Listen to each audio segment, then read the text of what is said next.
하나님을 찾는 사람들의 대부분의 이유는 삶에 대한 진지함 때문입니다. 삶에 대한 진지함이란 어떻게 사는 것이 제대로 사는 건가? 또 어떻게 사는 것이 의미 있게 사는 것인가? 또 공허하지 않은 삶을 사는 것인가에 대한 태도입니다.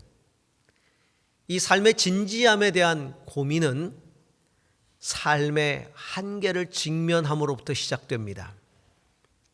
삶이 영원하고 또 삶이 불가능한 것이 없다면, 한계가 없다면 우리는 고민하지 않습니다. 그러나 삶이 유한하다는 것을 알면서 또 불가능한 것들이 너무 많다는 것을 알면서 그 한계에 직면하게 되고 우리의 삶을 다시 돌아보게 되는 것입니다. 우리가 삶의 한계 앞에 서는 것 중에 가장 중요한 것은 바로 죽음 앞에 서는 겁니다. 죽음을 직면하는 것이죠. 어느 누구도 죽음으로부터 자유로운 사람은 없습니다. 다 두려워합니다. 오늘 아침 예배를 드리기 위해서 운전을 해가지고 오는데 아침 뉴스에 각 세계의 코로나 상황들이 보도가 되는데 이탈리아 상황이 보도가 되었습니다.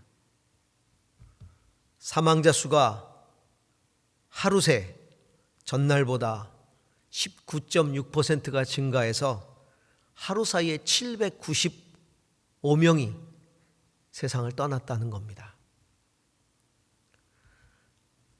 요즘 우리가 하루에 두 자리 숫자 확진자가 나오지 않습니까? 여기는 사망하는 숫자가 795명. 1시간에 33명이 죽습니다. 2분의 1명꼴로 세상을 떠납니다. 이로써 누적 사망자 수가 무려 4,825명이라고 합니다. 하루 사이에 확진자가 6,557명이 늘었다고 합니다. 총 확진자 숫자가 아니라 하루에 늘어난 숫자가 6,557명이라고 보도가 됩니다. 이 뉴스를 듣는데 눈물이 운전하는 중에 왈칵 쏟아졌습니다. 얼마나 가슴 아프던지요.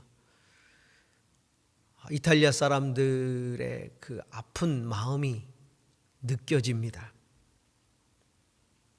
저도 모르게 눈물이 나서 잠시 차를 세워 두었다가 조금 마음을 진정하고 그리고 다시 교회로 왔습니다. 죽음이 우리를 두렵게 합니다.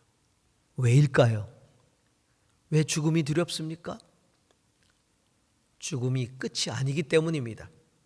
성경은 이렇게 말합니다. 한 번 죽는 것은 사람에게 정한 것이요 그 후에는 반드시 심판이 있다. 우리를 죽음 앞에서 두렵게 만드는 것이 바로 하나님의 심판입니다. 오래전에 방영되었던 꽤 인기 있는 드라마였던 모래시계라고 하는 드라마의 마지막 장면과 대사가 두고두고 회자했던 적이 있지요. 폭력배로 살았던 박태수라고 하는 사람이 결국은 사형당하게 되는데 공교롭게도 그의 가장 친한 친구였던 검사 그 친구로부터 이제 마지막 사형 집행을 당하게 됩니다. 그때 마지막으로 만나지요. 그때 이런 말을 합니다. 친구 앞에서 나 떨고 있니? 난 내가 떨고 있을까 봐 두려워. 그를 떨게 만드는 것은 사형이라고 하는 어떤 이 심판의 제도가 아니라 죽음 앞에 떨고 있는 자기 한계를 직면하고 있는 것입니다. 자기 한계를 직면하는 게 두렵게 만드는 것이죠. 자기의 실존과 대면하는 것입니다. 죽음과 심판 앞에 서게 될 모든 인간의 본질적인 두려움을 잘 표현해 주고 있는 그런 말입니다. 죽음과 심판은 모든 인간에게 불가항력적이고 그리고 불가피한 실존적인 운명이죠. 저항할 수도 없고 그리고 피할 수도 없습니다. 그래서 과거에 연쇄살인을 저지르고 사형 언도를 받은 사형수가 그 사형 집행날을 기다리는 가운데 그 사형 집행날이 언제인지 모르지만 다가오고 있는 그 스트레스를 이기지 못해서 자살을 했던 그런 일이 있었습니다. 죽음과 심판의 무게가 너무 커서 견딜 수 없었던 거죠. 여러분, 은혜라는 게 뭘까요? 우리는 믿으면서 은혜라는 말을 가장 많이 사용을 합니다. 은혜란 죄와 심판으로부터 면할 길이 열리는 것이 은혜입니다. 사형 집행을 앞두고 나 떨고 있니? 라고 말하는 사람에게 전령이 다가와서 너는 사면되었다. 너는 죽지 않아도 된다. 라고 말해주는 것. 이게 바로 은혜입니다. 과거에 사극을 보면 이제 처형당하기 바로 직전에 어명을 받던 전령이 말을 타고 달려오지요. 그리고 바로 죽기 직전에 어명이요 라고 외치면서 죄인을 방면하시오 라고 이 외치는 장면이 나옵니다. 그것이 은혜입니다. 십자가의 은혜는 다른 말로 표현하면 사면의 은혜인 것입니다. 성경은 모든 인간이 죄와 심판을 피할 길이 없다라고 분명하게 말합니다. 죄값을 치러야 한다고 이야기합니다. 로마서 3장 10절에서 12절을 보면 의인은 없다, 한 사람도 없다, 깨닫는 사람도 없고 하나님을 찾는 사람도 없다. 모두가 곁길로 빠져서 쓸모가 없게 되었다. 선한 일을 하는 사람은 없다. 한 사람도 없다. 또 로마서 3장 23절에서 25절을 보면 모든 사람이 죄를 범하였습니다. 그래서 사람은 하나님의 영광에 못 미치는 처지에 놓였습니다. 그러나 사람은 그리스도 예수 안에 얻는 구원으로 말미암아 하나님의 은혜로 값없이 의롭다는 선고를 받았습니다. 하나님께서는 이 예수를 속죄 제물로 내주셨습니다. 그것은 그의 피를 믿을 때 유효합니다. 하나님께서 이렇게 하신 것은 사람들이 이제까지 지은 죄를 너그럽게 보아주심으로써 자기의 의를 나타내시려는 것입니다. 성경은 의인은 한 사람도 없다. 모두가 죄인이다. 이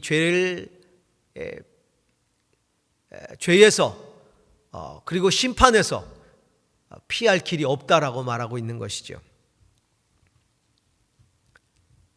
그런데 은혜가 임했다는 겁니다. 십자가의 은혜가 임했다는 것이죠. 왜 십자가의 은혜입니까? 하나님이 우리를 너그럽게 여기시고 의롭게 여기시는 은혜의 방법이 왜 십자가입니까? 우리는 이 십자가를 묵상하는 사순절 기간을 보내고 있는데 우리는 십자가의 의미를, 십자가 은혜의 의미를 제대로 알아야 합니다. 도대체 왜 십자가가 은혜인지, 왜 십자가의 은혜가 가장 중요한 은혜인지를 알아야 하는 것이죠. 그 첫 번째는요, 십자가는 죄값을 치른 피 흘림이기 때문입니다.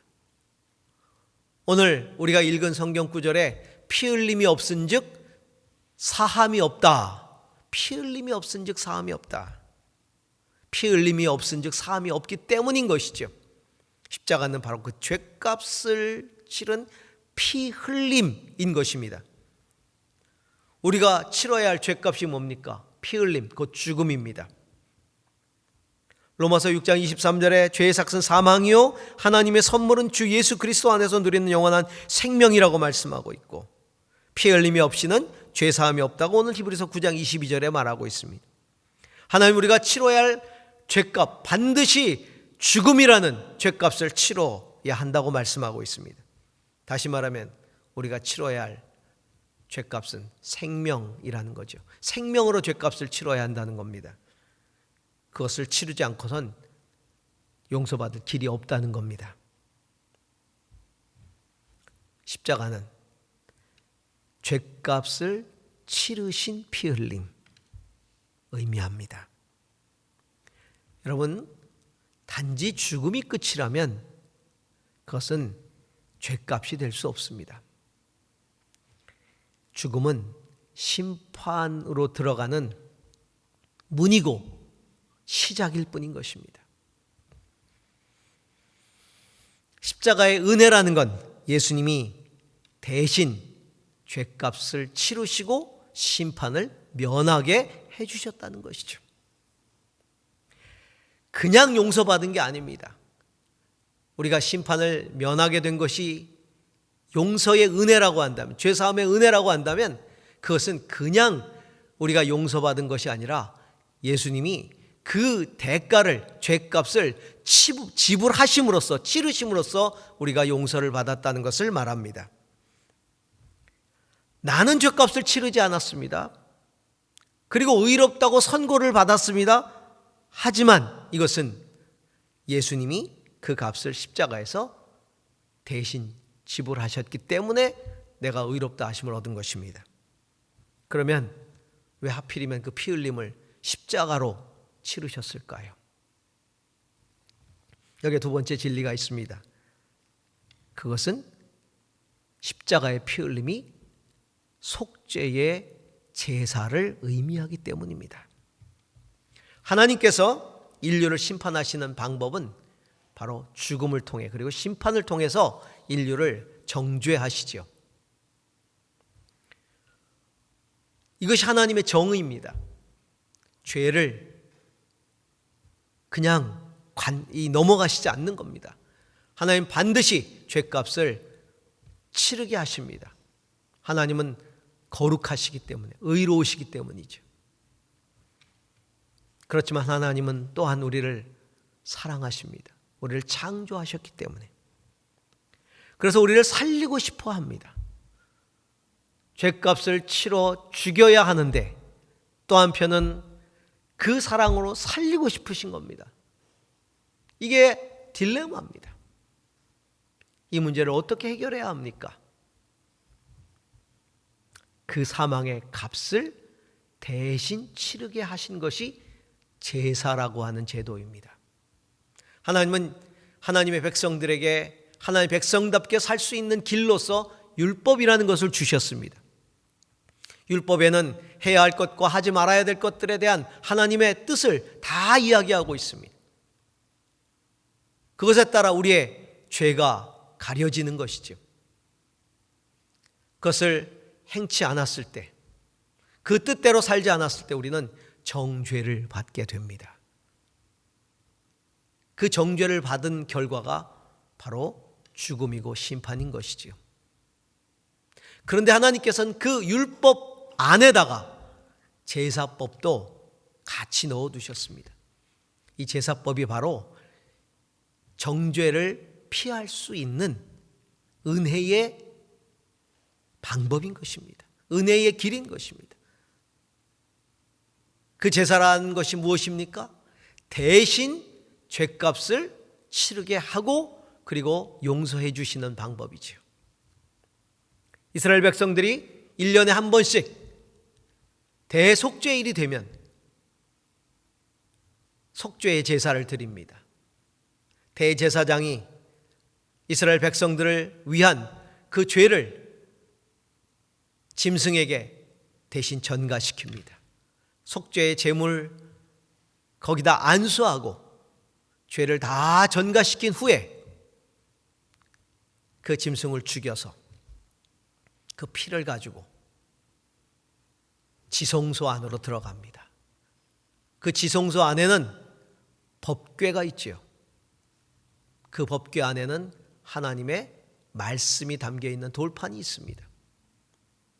그 법궤를 덮고 있는 뚜껑, 거기를 속죄소라고 하죠. 왜 그곳으로 가서 속죄할까요?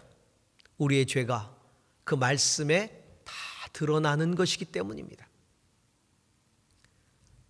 대제사장은 그 피를 가지고 가서 그 속죄소에 뿌립니다. 그러면 그 피는 속죄소를 덮지요. 하나님은 그 짐승의 피를 보시고 죄값이 치루어졌다라고 인정하시면서 우리의 죄를 간과하시는 겁니다. 성경의 표현대로 간과하시는 겁니다. 간과가 무엇입니까? 넘어가는 겁니다. 지나쳐 주시는 겁니다. 이것이 하나님의 은혜입니다. 그런데 여기 문제가 있습니다. 매년마다 그 속죄제를 반복해서 드려야 한다는 것이죠. 그리고 그 속죄제를 드림으로 끝나는 것이 아니라 짐승이 대신 죽는 그 속죄의 제사를 바라보면서 우리의 악한 행실과 잘못된 모든 것들이 정말 죽어야 한다는 것입니다. 진정한 회개가 일어나야 되고 그리고 삶에 돌이킴이 있어야 한다는 것이죠. 그런 것 없이 그냥 속죄의 제사를 매년마다 반복한다면 그것은 단지 종교적인 형식에 불과하다는 것입니다. 오늘 성경에도 대제사장이 해마다 짐승의 피를 가지고 성소에 들어가지만 그리스도께서 몸을 여러 번 바치실 필요가 없다. 해마다 제사장이 그 피를 가지고 들어갔다라고 표현을 하고 있죠.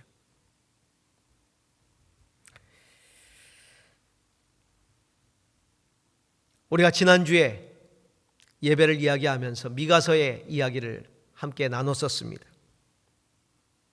미가 선지자는 이렇게 고백했죠. 내가 주님 앞에 나아갈 때 높으신 하나님께 예배할 때 무엇을 가지고 가야 할까? 번제물로 바칠 1년 된 송아지를 가지고 가면 됩니까? 수천 마리 양이나 수만의 강줄기를 채울 올리브 기름을 드리면 주님께서 기뻐하시겠습니까? 내 허물을 벗겨주시기를 빌면서 맏아들이라도 주님께 바쳐야 합니까? 내 지은 죄를 용서해 주시기를 빌면서 이 몸의 열매를 주님께 바쳐야 합니까? 너 사람아, 무엇이 착한 일인지를 주님께서 이미 말씀하셨다. 주님께서 너에게 요구하시는 것이 무엇인지도 이미 말씀하셨다. 오로지 공의를 실천하며 인자, 인애와 자비를 사랑하며 겸손히 내 하나님과 함께 행하는 것이 아니냐. 미가서 6장 6절에서 8절 말씀이죠. 하나님은 참된 속죄의 제물을 원하시는 겁니다.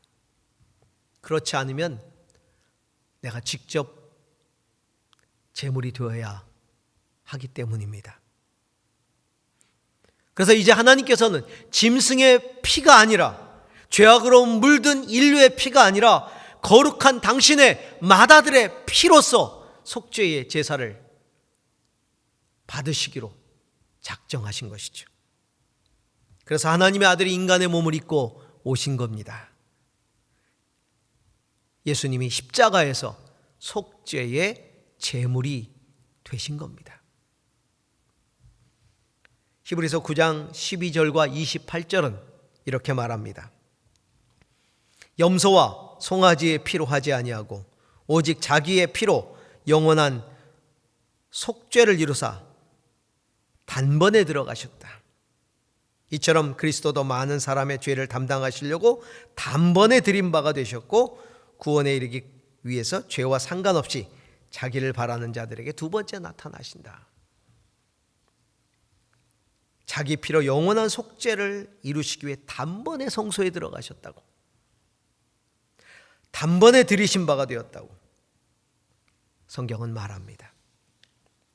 히브리서 13장 11절에서 12절은 이렇게 말합니다. 대제사장은 속죄 제물로 드리려고 짐승의 피를 지성소에 가지고 들어가고 그 몸은 진영 밖에서 태워버립니다. 그러므로 예수께서도 자기의 피로 백성을 거룩하게 하시려고 성문 밖에서 고난을 받으셨습니다. 십자가는 예루살렘 진영 밖 갈보리 언덕 그곳에서 집행된 형틀입니다. 거기서 예루살렘 진영 밖에서 돌아가심으로써 불태워진 제물이 된 것이죠. 짐승의 피를 지성소에 가지고 들어가서 그곳에서 피를 뿌리고 그 몸은 진영 밖에서 불태운다. 예수님은 자신의 피로 지성소에 들어가서 그 피를 하나님께 쏟고 그리고 자기의 몸이 진영 밖에서 불태워진 것이죠. 당시 십자가는 나무 형틀이었습니다. 사람들은 왜 예수를 그렇게 십자가에 달아 죽이려고 했을까요? 돌로 쳐서 죽일 수도 있었고 여러 방법이 있었을 텐데 하필이면 왜 굳이 그렇게 십자가에 죽이려고 했을까요? 십자가가 나무 형틀이었기 때문입니다. 신명기 21장 23절에 보면 신성을 모독한 자는 죽여서 나무에 매달라고 말하고 있습니다. 이스라엘 백성들이 당시에 예수 그리스도를 그렇게 십자가의 형틀에 매달라고 한 것은 나무 형틀에 매달므로써 예수가 신성을 모독했다는 것을 이야기하고 싶은 것이죠. 하나님께서는 신성을 모독해 죽은 사람을 나무에 매달음을 통해 저주받았다는 것을, 하나님께 저주받았다는 것을 선포하라고 말씀하시는 거죠. 그래서 그들은 율법을 따라서 예수 그리스도가 신성을 모독해서 자신이 하나님의 아들이라고 이야기함으로써 신성을 모독해서 하나님의 저주를 받았다는 것을 나무에 매달아서 알리고 싶었던 것입니다.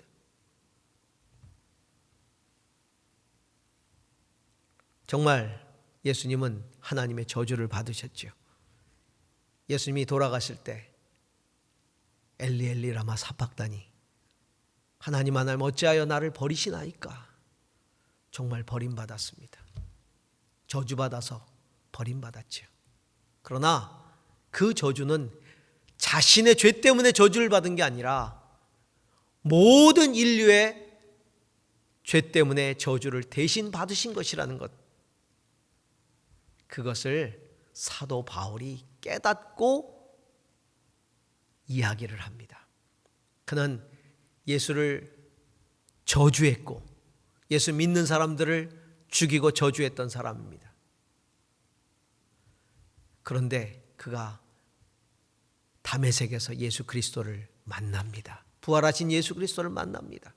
그리고 나서 그의 인생이 완전히 바뀌고 나서 그가 갈라디아 교회에게 편지를 쓰면서 그 신명기 21장 23절을 이용해서 이렇게 말합니다. 그리스도께서 우리를 위하여 저주를 받은 사람이 되심으로써 우리를 율법의 저주에서 속량하셨습니다. 우리를 율법의 저주에서 속량하시기 위해서 저주를 받으셨다고, 우리 대신 저주를 받으셨다. 기록된 바 나무에 달린 자는 모두 저주를 받은 자이다 하였기 때문입니다. 나무에 달린 자는 저주받은 자라고 하는 그 신명기 말씀, 그것이 예수 그리스도를 통해 이루어졌다는 것을 알리는 것이죠. 당신의 죄 때문이 아니라 내가 받을 저주를 대신 받았다는 것을 그는 깨닫고 선포하는 것입니다. 그리스도의 십자가는 우리 대신 진영 밖에서, 우리 대신 진영 밖에서 피를 흘려 하나님의 저주를 대신 받으시고 속죄의 제물이 되심으로써 우리 죄값을 대신 치르신 하나님의 은혜인 것입니다. 그렇다면 우리는 그 은혜를 어떻게 입을 수가 있을까요? 여러분, 이 사건이, 십자가의 사건이 온 인류를 위한 어마어마한 은혜의 사건이라 할지라도, 예수님이 온 인류를 대표해서 저주를 받으시고 십자가에서 죽으신 사건이라 할지라도, 그것이 나와 상관없는 사건이라면 그것은 내게 아무 의미가 없습니다. 그것이 나의 사건이 될 때, 나를 위한 사건이 될 때, 그 주님의 은혜는 의미가 있는 것이죠. 어떻게 우리는 그 은혜를 나의 은혜로 받아들일 수 있을까요? 그 은혜가 어떻게 내게 은혜가 될 수 있을까요? 그것이 바로 믿음입니다. 여기에 지성소의 속죄 제물이 되신 그 예수님의 십자가의 사건에 또 하나의 의미가 있는 겁니다. 우리를 대신해서 십자가에서 피 흘려 속죄의 제물이 되신 예수님을 믿음으로써 우리를 살게 하신 하나님의 사랑, 이것이 은혜인 것입니다. 믿음으로 우리가 살 수 있게 된 것, 믿음으로 그것이 나를 향한 은혜가 된 것, 인류를 대표한 그 주님의 십자가가, 주님의 그 구원의 은혜가 나를 대신한 은혜로, 대표한 은혜가 대신한 은혜로 다가오는 것은 바로 믿음으로 다가오는 것입니다. 그 은혜를 힘입는 길은 믿음뿐인 것이죠. 그래서 히브리서 10장 19절과 22절에 이렇게 말씀하고 있습니다. 그러므로 형제 자매 여러분, 우리는 예수의 피를 힘입어서 담대하게 지성소에 들어가게 되었습니다. 우리는 확고한 믿음을 가지고 참된 마음으로 하나님께 나아갑시다. 우리는 마음에다 예수의 피를 뿌려 죄책감에서 벗어나고 맑은 물로 깨끗이 씻었습니다. 우리가 어떻게 담대하게 지성소에 들어가게 됩니까? 그 감히 지성소에 어떻게 들어가게 됩니까? 확고한 믿음을 가지고 참된 마음으로 하나님 앞에 나아간다는 거죠. 그 확고한 믿음을 마음에다 예수의 피를 뿌리는 것이라고 말하고 있습니다.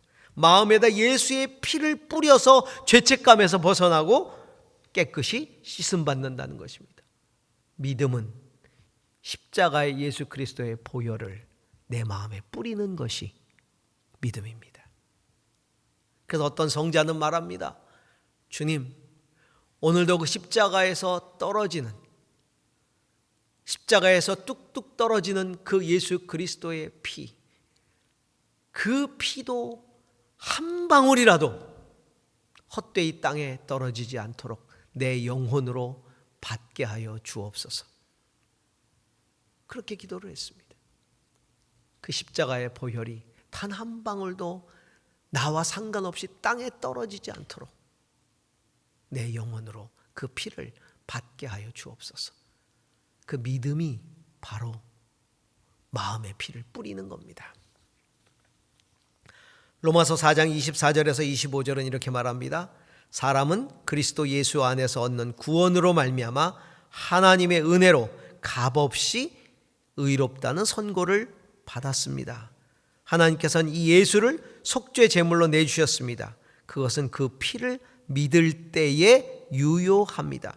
속죄 제물로 내주신 그 예수 그리스도를 통해 값없이 의롭다는 선고를 받게 되었는데 그 피를 믿을 때 그 선고가 유효하다는 겁니다.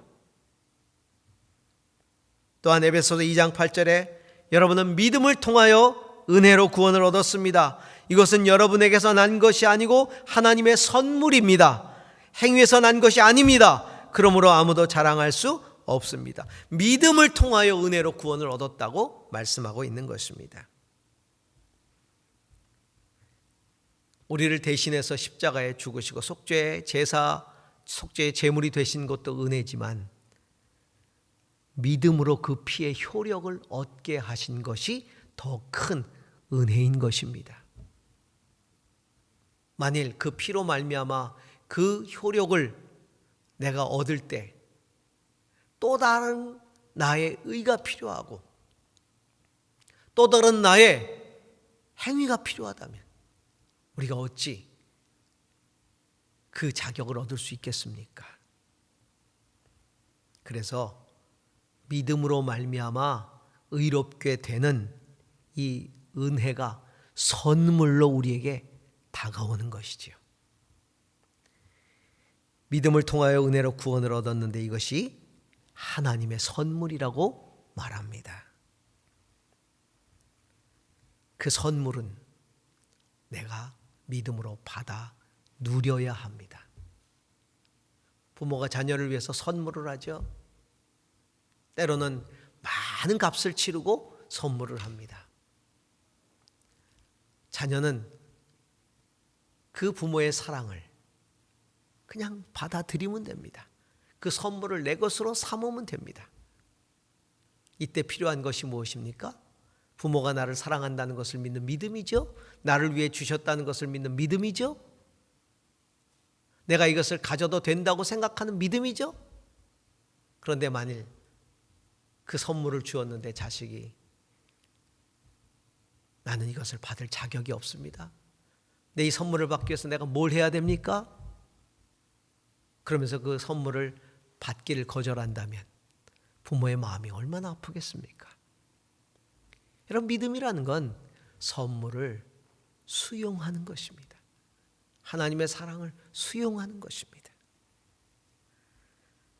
사면했다는 그 선고를 수용하는 것이죠. 어명이요, 당장 풀어주시오. 전령이 와서 외치는데 사형수가 나는 죽어 마땅합니다. 나는 사면 받을 자격이 없습니다. 그럼 어떻게 될까요? 그것을 받아들이지 않는다면 죽어야죠. 그렇죠? 사면 선고를 받아들이는 게 믿음입니다. 여러분, 육체적인 죽음을 한번 생각해 보십시오. 내가 그렇게 죽게 되었다. 그래서 죽기 직전에 사면 선고가 내려졌다. 이거 안 받아들이는 사람이 있겠습니까? 누가 안 받아들이겠습니까? 다 받아들이죠. 여러분, 육체의 죽음에 대한 사면 선고를 우리가 받아들이듯이 우리의 영혼의 죽음에 대한 하나님의 그 심판의 사면 선고도 받아들여야 합니다. 이건 더 중요한 것입니다. 영원한 것입니다. 더 긴급한 것입니다. 그래서 우리는 그것을 수용해야 하는 것입니다. 우리는 지금 모두가 죽음 앞에서 떨고 있습니다. 아무리 인생 폼나게 살았더라도. 오늘 제가 잠깐 검색을 하다 보니까 이번에 코로나 바이러스로 세상을 떠난 분 가운데 아주 유명한 축구 구단이죠. 세계에서 제일 유명하죠. 레알 마드리드. 그 레알 마드리드의 전 회장이었던 분이 70대의 나이로 코로나 바이러스로 세상을 떠나셨다는 기사가 올라왔습니다. 그렇게 유명하고 그렇게 부유하고 그렇게 권세가 있는 분들도 죽음을 피할 수가 없었죠. 여러분, 아무리 인생 정말 폼나게 살았어도, 아무리 떵떵거리고 누리고 살았어도 죽음과 심판을 피할 수 있는 사람은 아무도 없습니다. 어떤 이유로든지 우리는 반드시 죽음과 직면합니다. 그리고 반드시 심판 앞에 서야 합니다. 그 가운데 우리는 떨고 있습니다. 나 떨고 있니? 나 떨고 있니?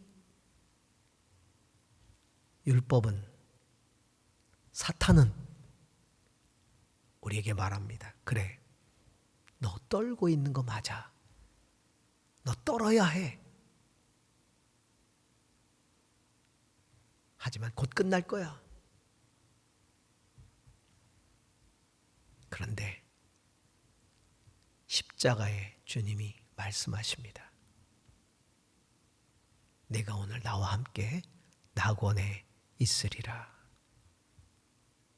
내가 오늘 나와 함께 낙원에 있으리라. 내 대신 속죄의 값을 치르신 십자가의 은혜를 통해서 죄와 사망의 권세를 이기고 오늘도 기쁨과 축복 가운데 승리할 수 있기를 주의 이름으로 축원합니다. 기도하겠습니다. 주님,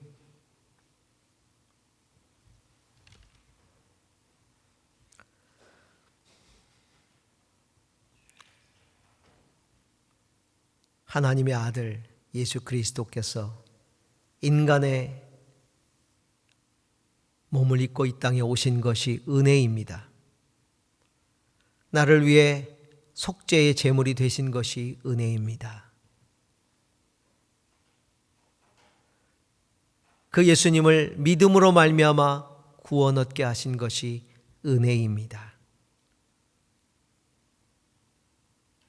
속죄의 구원의 은혜를 믿고 누리고 살아가는, 죄와 사망의 권세를 이기고 승리하며 살아가는 성도의 삶이 되게 하여 주옵소서. 예수님 이름으로 기도합니다. 아멘.